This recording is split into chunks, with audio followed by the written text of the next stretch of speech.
নমস্কার। এবছর চতুর্থবারের মতো আমরা ক্লাব ইচ্ছিডানা এবং আদামা প্রোডাকশনের পক্ষ থেকে সাউথ আসাম ফিল্ম ফেস্টিভ্যালের আয়োজন করেছি।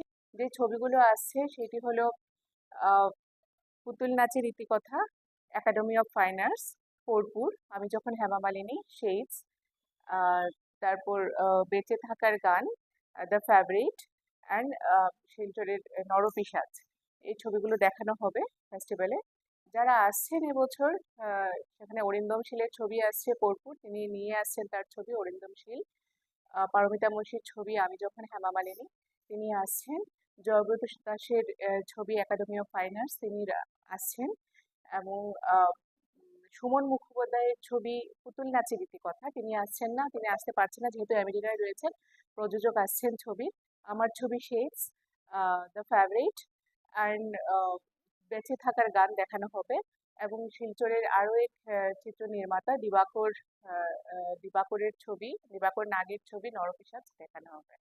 আহ, এবং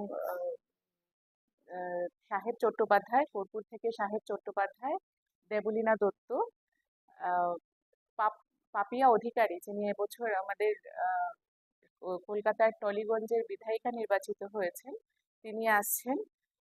তার ছবি আমি যখন হেমা মালিনী, এই ছবি, তিনি একজন আমাদের সিনিয়র অভিনেত্রীও চলচ্চিত্র জগতে, এবং এবছর তিনি বিধানসভা ভোটে নির্বাচিত হয়েছেন টালিগঞ্জ থেকে, তিনি আসছেন।